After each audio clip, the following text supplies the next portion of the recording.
Hello, everybody, and welcome back to another episode of Hive in Session. As always, I'm your host, Ben, and I'm really pleased to be joined by one of Hive's very own people scientists today, Jenny Webster. Jenny, thank you for coming on with me. My pleasure. Thank you for having me. Hey, very excited to get into this one. So we're talking about how businesses manage to maybe maintain, or in a lot of cases, sort of reinvent their culture, in the face of remote or hybrid kind of working methodologies. And this is one that, as I say, I'm really excited to get into, because for me, this is like the big money question. This is the $1 million question. We've all heard all the way throughout the pandemic and all that. Like, if I could fix one thing, it would be, how do I improve that sense of connection? How do we kind of make up what our culture used to be and port it over, or rather reinvent it, as the case may be, into this new scenario? And I understand you might have some tips for us, Jenny. Yeah, absolutely. No, it for sure is the hot topic of the moment, isn't it? It's on everyone's mind. So I think the main thing that we're starting to come to the reality is that remote working, hybrid remote working, whatever you want to call it, is here to stay. But unfortunately, what we had in place previously, pre-pandemic, is that how we usually establish our culture and amplify our culture is no longer available to us. And some of the biggest things there, the biggest top reported challenges that we're finding is that people are echoing this, that there's a disconnection from workplace culture, there's a disconnection from their colleagues as well. And unfortunately, unless we can find ways to navigate around that and put steps in place to find that connection again, this is going to have really long-term and unsustainable effects on our inclusivity, our sense of belonging as well. So absolutely need to find steps in place. Definitely. And I mean, it's been something that I've noticed this sort of personally as well. It's like, you feel, as you say, you kind of you feel not the same level of connection that you did with an organization. And, I think for some people that reflects in the relationships that they have, or the absence of relationships. It can reflect in, I suppose, the intensity at which you do your work, sort of depending on what it is that you do. I mean, I'm very kind of customer facing, in my role. And so there's a certain level of energy that needs to be brought to that. And I think if I'm finding days where I'm a little bit lacking in that, then it can have kind of more of an overall impact on my performance and stuff. Yeah, absolutely. And as I said, that's being echoed in every report and every summary of surveys that we're doing. There's some nod to this, like whether it's feeling that not quite understanding what a remote or hybrid workplace culture is, or not feeling the presence of maybe what they used to be. So you've either got newbies coming in and not really being able to find their feet so much, or you've got more established staff who are missing what they had. And that's of course leading to social isolation. There's less opportunities to have those spur of the moment conversations and connections with your colleagues, which is disrupting your friendships and your relationships with them, because you're not able to organically and authentically to bond with people as we used to. And that, unfortunately, is then going to exacerbate which I'm sure everyone can empathize with, is that there's a blurred boundary between your work and life now. So because we're only connecting with people about work issues, or potentially we're spending more of our time working, we've got that always on feeling, because we've got a lack of physical barrier between our office and our home now. It is, again, that's not going to be sustainable from like a well-being perspective and from a productivity perspective as well. So we really, as I say, that there's lots of scope here to really look on what lessons have we learned, and how can we then put steps in place to really inject a bit more of a human side of authenticity back into our culture. Mm-hmm, mm-hmm.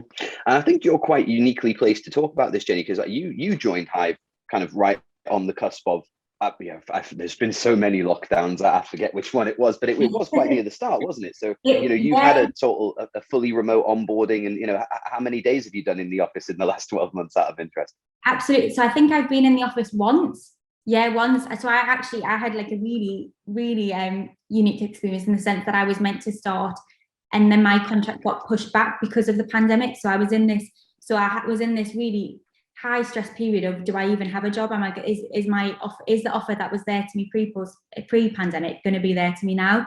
So that was really, so when it came to the onboarding, And we're very open in the sense that we say that the policies weren't in the correct onboarding, how it should have been, wasn't in place because we were very, very much in crisis management mode. And I still feel like I had a really lovely, everyone was fab, everyone was really just open and honest about like, this isn't how we'd normally do things, but we're completely having to react here rather than put any preventative steps in place. So I think that's part of it. I think it's recognizing that we have been in a crisis management mode, and that for a large part of what's happened, our leaders, managers have had to revert back to focusing on making, like, from a utility perspective, and finding what do my employees need, what do my people need to work successfully in this pandemic. But that then takes us back to, as I say, the utility. We're way past that in terms of employee experience. We know that that isn't what gives us, just focusing on resources and these processes, it takes away all that meaning and meaningfulness and fulfillment that we get out, we want, that we crave as humans out of work. So we now need to think on our road to back from survival mode into a recovery mode. Since remote working and hybrid working is here to stay, we need to focus on ways to make sure that we are injecting that human experience and human side of things back into your culture. I mean, so many people have said, certainly, so many people have said that to me, some variation of, oh, we're doing what we can to keep the lights on, or we're just making sure that there is going to be a business for people to come back to, and all that kind of stuff. And you do totally kind of understand where they're coming from. But, I've made the point, and, and not just me, the point had been made is probably a more accurate way to say that, at some point last year, that it was new for a bit. And then people adapt to it, and then it becomes like you're used to it now, right? And once you get used to something again, you start to have expectations again. So and then once you have expectations, you're open to being let down again. And so businesses and companies, and I suppose relationships in general, I suppose is one way to look at this. You only kind of had that finite grace period where you could go, hey, look, we're just figuring this out, same as you. Because after a point, it gets to like, well, I've kind of got my act together now, so why haven't you yet? And that's, I think, when kind of dynamics and relationships can start to be challenged a little bit more, right? Yeah, absolutely. And I think that's something that we are seeing. I think from an individual perspective, that psychological contract of what we prefer, what we want and now expect from work has completely changed. I think there's been a lot of lessons in terms of this, whilst we've all had a universal experience of a pandemic, not everyone's experience has been universal. It's all been different. We can say that there's some really well-known lessons that are applicable to everyone in terms of well-being. I think we've all learned the importance of really taking care of ourselves and spending time with loved ones, how important it is to have that time to switch off and re-energize to then come back. So there's all those lessons, but there's also that importance of thinking, actually, I've enjoyed this, and it's not to be insensitive to any horrible times, and it has been an awful time for a lot of people, but also there's some really important messages coming out here, and the positives are things that people don't want to let go of. So whether remote working has meant more flexibility to have those times to yourself, and that means that your personal values have then changed. People are now going to expect that from their workplaces, are going to expect that from, now that we've had this taste of, and leaders know that they can trust their employees, and that we have been able to remain productive, and that we have still been doing some of our best work throughout this really crazy time. Then people are going to want that remote working to stay. And unfortunately, that's going to be a case of if organisations don't pivot their culture and don't pivot even their policies and processes to allow more flexibility, and then unfortunately people might start to think, actually, this isn't the organisation for me anymore, and I'm going to look elsewhere. So that brings about whole new questions in terms of the war on talent, or in terms of retaining your current employees, but also attracting new employees. And there's tons of research that we're learning now about diversity and how important it is, and how it gives organisations that competitive edge. So rather than see this remote working, and it is a scary time. No one knows, no one has the answers. The research is going to be catching up for a long time, so there will be a lot of trial and error and acceptance of that there needs to be a level of fluidity to this. But there also is a lot of opportunities, because if you are able to give individuals a more unique and tailored and inclusive and more personal experience, and allow them to tailor and personalize their work through this flexibility, they're going to work their best selves. They're going to be their best selves, but also you're going to be able to attract a lot more diverse talent, because you're going to be able to widen your pool in terms of location, and they're going to be, it can be anywhere in the world type thing. So lots of opportunity as well. Absolutely. And, it kind of springs to mind that there's almost kind of going to be this sort of like, I suppose, mass migration from one to the other. I mean, I think it's very tempting to, well, and I suppose the truth is always somewhere in between. But and this is, I think, why we're increasingly talking about hybrid as opposed to remote, because it isn't one or the other, right? Mm-hmm. But it does seem to me totally feasible that you will see, people who are more on the remote side heading towards businesses that are more on the remote side, people who are more on the officey side heading towards more of the officey style businesses. So it's, I think there definitely will be this sort of competition for talent, and how do you keep your best if they're a bit more remote than you're prepared to offer, or whatever the case may be. But equally, I'd be really curious to see over in the next couple of years if some sectors establish themselves as being, more office, because we see it, right? Like we talk to a lot of like law practices, for example, who are really switching to a more like hybrid and remote style ethos. And I'd just be curious to see if there was ever, if eventually kind of time proves that there will be almost an opposite of that, where some businesses that have gone, actually, we really feel like our culture is solidified from being together inside a location. And I do hear that a lot. My personal philosophy on it was always, culture's got nothing, culture isn't the office, it isn't the social, it's sort of like, the personality of your organization. Whereas my own, I suppose, experience of having had the office taken away from what it is to work for Hive in this instance, I've kind of flipped a little bit. I'm like, no, I think having that mooring, that anchor in a location actually does breed something of a culture. Yeah, and it does. And I think that, again, that's something that we do hear a lot, where it's a case of face-to-face will never fully replace remote and online, and there is that acceptance. And I think I felt that I'm looking forward to going back to the office, and I think I'm one of the many who say that my preference would be a couple of days in the office, a couple of days at home. And I think that's really common of a feeling, of an opinion. And there is, and I think there will, unfortunately, I mean, we're managing, we've got here at Hive, in my team personally, we've got one person working down in London, one person in Sheffield. And had we have kept that really closed mind thinking of, it can only work if we're in an office, we can't try any other ways, then we possibly wouldn't have had our newest member of the PS team, who as I referred to, she's in Sheffield and she's brilliant. So we would have lost out there. So it's more about thinking about rather than finding the right person in Newcastle, how do we find the right person globally? So it does really open up. As I say, it's a scary time and it's nerve-wracking, because I think a lot of our culture and a lot of our processes in terms of development, collaboration are really deeply seated in that office building. But as I say, I think it goes back to what you said about reinventing and just being a little bit more open and trying to have a little bit of fun and creativity with it. It is a new opportunity. So rather than just thinking it can't possibly be as good as it used to be, try thinking about, well, okay, what little things and what little changes can we make to try and put steps in place to recapture some of what we knew was good before.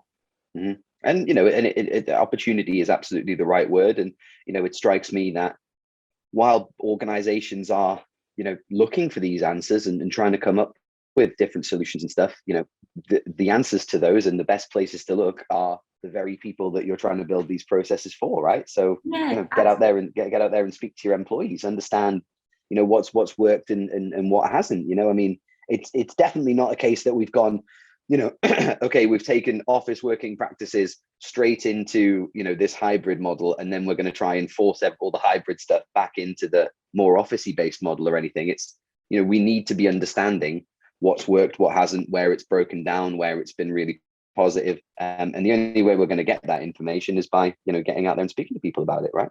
Absolutely. Yeah, that's one of the biggest things. And we know from engagement, one of the big messages from engagement is that employees and individuals are more invested in a future that they help shape to create. So why not bring your people involved and help them collectively, communitively shape what your culture means to you as an organisation, and also to individuals, and find ideas that are going to help and people are going to be motivated to commit to as well. Mm-hmm. Absolutely. And I think probably that to bring this to a close a little bit, Jenny, if there were going to be, say, a couple of tips maybe that we've implemented that you might offer to the people watching this, and then likewise, if you just elaborate a little bit more on what you were talking about, sort of trying to focus on the individual a little bit, that'd be good. Yeah, absolutely. So some of the ideas that we've got here at Hive. So one of the big things that I'm really grateful for, because I think it's helped me not just personally, but also professionally as well, which I wasn't expecting when you think of culture, in terms of you think more so just that connectivity, but actually it's really helped my development too. So what we've done is repurpose our work meetings. So the reason that we did this is because some of them were getting a little bit too long, but some of them we felt that they weren't necessary, and it meant that they were actually causing people to overwork. So what we did is we now have core hours and core meetings on a Monday, Tuesday, and a Thursday, and we've restructured them as well. So that's where it's helped my development as well, because they're much more strategic, they're much more purposeful, and we're sharing best practice between the team as well a lot more. And so in terms of like how we can then be of a help to our customers, and it's really helping there too. Wednesday and Fridays are saved for the much more informal catch-ups, so they're much more sociable. We're asking each other what we're having for tea, all the questions that we're all missing, things like that. So yeah, it's really, as I say, that's really helped to bring us all together a lot more. The only thing there is with us, this isn't relevant to us, but if you remember what we said about hybrid working, it's time as well. So if you've got people in different locations, you just need to make sure that you're including it's at a time that it suits everyone. Other things that we've learned as well, particularly from the results that have come through our surveys, regular check-ins with managers are so crucial from a well-being perspective. But also, why not really expand that now? So now that you know that they're good from a manager, try and have it across teams, across levels, and try and have like an employee, almost like a buddy system, so people are checking in and not trying to recreate some of those spur of the moment catch-ups. So that would normally happen if you were both in the kitchen going to get a coffee. Try and recreate them. It might feel a little bit awkward, it might feel a little bit to start with, but just the more that you warm up to it, the more that you might feel as if you are forming friendships that weren't there before. Also try and encourage more of an intentional self-care as well. So the big one here, we've said before, is that well-being's been such an important thing throughout this time, and we want to keep that. We really want to make sure that people are aware, if they have developed any bad habits, that they're aware of them, and that they're putting steps in place to prevent these behaviours from becoming more long-term. They might then need the support of their employees, because it might be something linked to workload, it might be that feeling of not being able to switch off, and they might even just need that reassurance from leaders that we don't expect you to be always on. So check in with your employees as well to make sure and encourage that intentional self-care.